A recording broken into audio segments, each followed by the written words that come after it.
बहुत गर्मी है। मुझे लगता है आज बारिश होगी।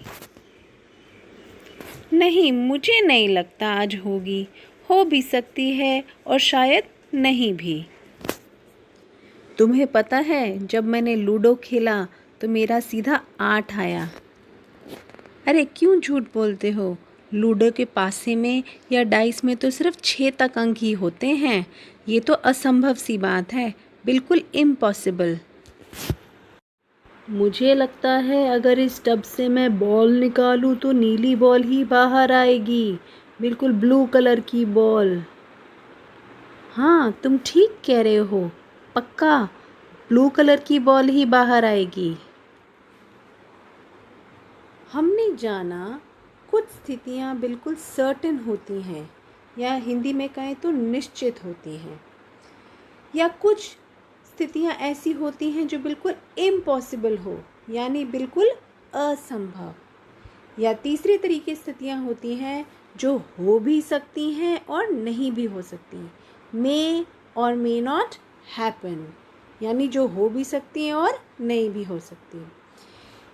किसी भी परिस्थिति में चांस होने का, उसके होने का चांस कहलाता है उसकी प्रोबेबिलिटी, यानी घटना के होने न होने का संयोग ही प्रायिकता या प्रोबेबिलिटी कहलाता है।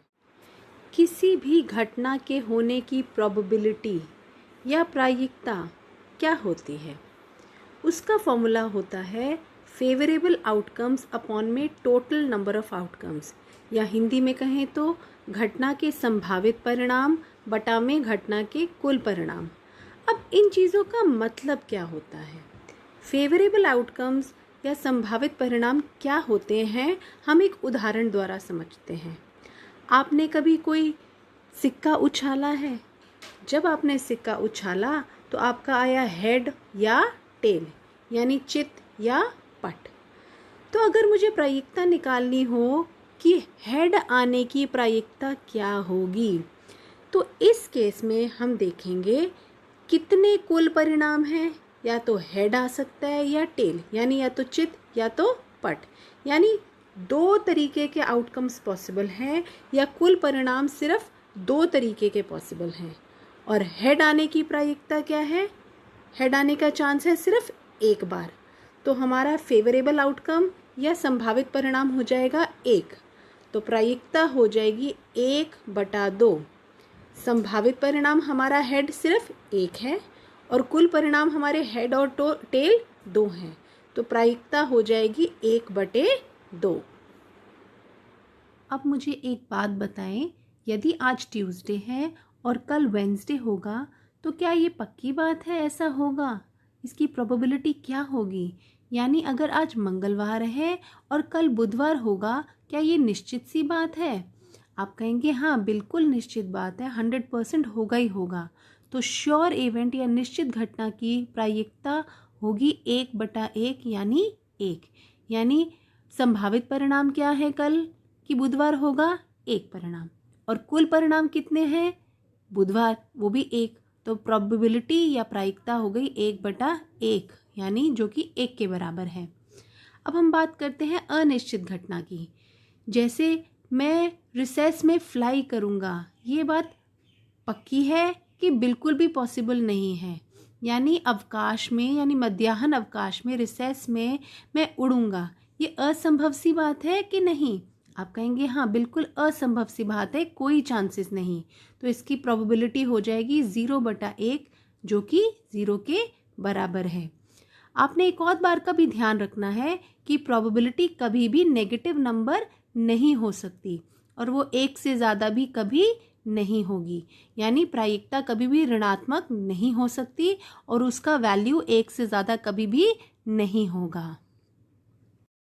अब हमें जो कुछ क्वेश्चंस दिए हैं वो कुछ इस प्रकार हैं।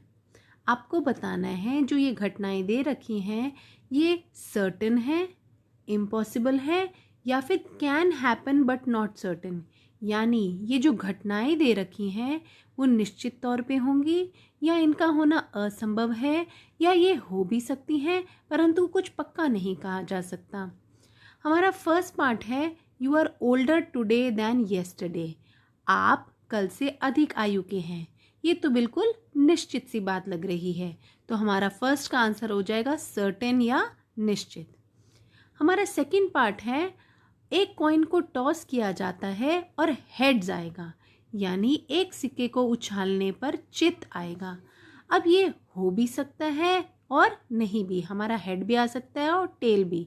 तो इसका आंसर हो जाएगा can happen but it is not sure, यानी हो सकता है पर निश्चित नहीं।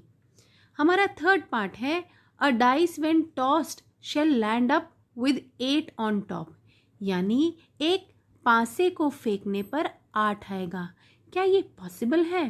पासे में तो 6 अंक ही होते हैं, 1 2 3 4 5 6, 8 तो उसमें होता ही नहीं। तो हमारा इसका आंसर आ जाएगा इम्पॉसिबल या असंभव। हमारा चौथा पार्ट है, the next traffic light seen will be green, यानी अगली ट्रैफिक लाइट हरी दिखेगी। अब ये जब आप जाएंगे तो आपको हो भी सकता है और नहीं भी, इसके बारे में कुछ भी श्योर शॉर्ट नहीं कहा जा सकता। तो आप इसको लिखेंगे can happen but not certain to happen, हो भी सकता है पर निश्चित रूप से नहीं। अब हमारा आता है fifth part, tomorrow will be a cloudy day, यानी कल बादल घिरे होंगे। अब बारिश का तो कुछ भरोसा नहीं, हो भी सकता है और नहीं भी हो सकता, ये तो मौसम पर डिपेंड करता है। तो ये भी पक्की बात नहीं है। तो फिफ्थ पार्ट में आप लिखेंगे can happen but not certain, हो भी सकता है पर निश्चित रूप से नहीं। अब हमारा प्रश्न 2 है, a dice is thrown once, find the probability of the following events.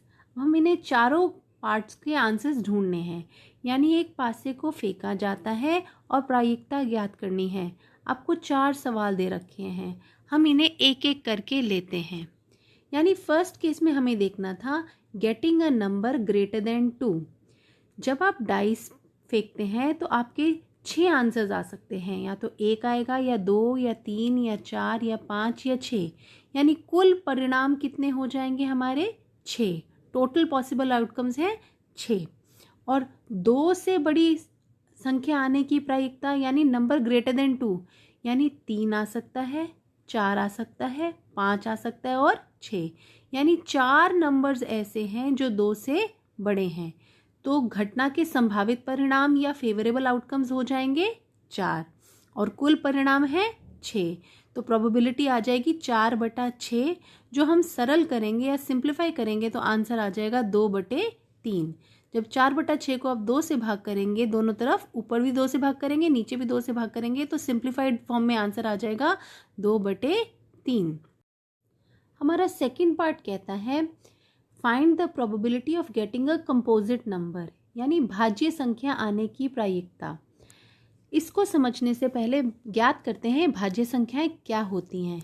हम सब ने छठी में सीखा था कि वो संख्याएं जो अपने और एक के अलावा किसी और के पहाड़े में आए तो वो भाज्य संख्याएं कहलाती हैं, यानी उसके 2 से अधिक गुणनखंड होने चाहिए। अब 1 का तो सिर्फ एक ही गुणनखंड होता है 1, 2 भी किस किस के पहाड़े में आता है 1 और 2 के पहाड़े में, तो यानी ये अभाज्य संख्या हुई। इसी प्रकार 3 भी प्राइम नंबर या अभाज्य हुई, क्योंकि वो सिर्फ अपने पहाड़े में यानी 3 और 1 के पहाड़े में आता है। उसके बाद हम करते हैं बात 4 की। 4 किस किस के पहाड़े में आता है, 1 के पहाड़े में आता है, 2 के पहाड़े में भी आता है और 4 के पहाड़े में भी आता है। तो 4 हमारी भाज्य संख्या या कंपोजिट नंबर हो गया। इसी प्रकार 6 भी देखें तो 6 भी 3 के पहाड़े में आता है, अपने अलावा 1, 3 और 6 के पहाड़े में, यानी इसके भी 3 गुणनखंड हो गए। 5 अभाज्य संख्या है, 4 और 6 भाज्य संख्याएं हैं, यानी 4 और 6 दोनों कंपोजिट नंबर्स हैं। तो फेवरेबल आउटकम्स कितने हो गए हमारे 2, और टोटल आउटकम्स कितने हैं, यानी टोटल परिणाम है 6 और संभावित परिणाम है 2। तो इसकी प्रायिकता हो गई 2/6, यानी हल करने पर हमारा उत्तर आ जाएगा 1/3।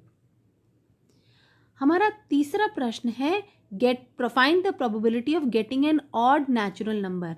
विषम संख्या कौन सी होती हैं, जो 2 के पहाड़े में नहीं आती। तो अगर 1, 2, 3, 4, 5 और 6 में से देखा जाए तो एक विषम संख्या है, 3 है और 5 है। 2, 4 और 6 नहीं है क्योंकि वो तो सम संख्याएं हैं। तो कितनी विषम संख्याएं हो गई? 3। और कुल परिणाम कितने हैं? 6। तो हमारी प्रायिकता या प्रोबेबिलिटी हो जाएगी 3/6, जो हल करने पर 1/2 के बराबर आएगा। तो हमारी प्रोबेबिलिटी हो जाएगी 1/2। हमारा चौथा प्रश्न है getting an even prime number, सम अभाज्य संख्या आने की प्रायिकता। अब हमें इन सब में अभाज्य संख्याएं ढूंढनी है। अभाज्य संख्याएं तो बहुत सारी हैं, 2 भी अभाज्य है, 3 भी अभाज्य है, 5 भी अभाज्य है, क्योंकि ये वो संख्याएं हैं जो अपने अलावा सिर्फ 1 से विभाजित होती हैं। अभाज्य संख्याएं या प्राइम नंबर्स वो होते हैं जो अपने अलावा सिर्फ 1 के पहाड़े में आए। अब 2, 3 और 5 में से कौन सी संख्या है जो सम है या इवन है?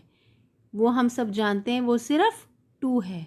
तो यानी सम अभाज्य संख्या सिर्फ हमारी 2 है। तो हमारे पॉसिबल आउटकम्स या फेवरेबल आउटकम्स हो गए 1, यानी संभावित परिणाम। हमारा उत्तर आ रहा है, कितनी संख्याएं आ रही हैं? सिर्फ 1। और कुल कितने परिणाम आ रहे हैं? 6। तो इसकी प्रायिकता हो जाएगी 1/6।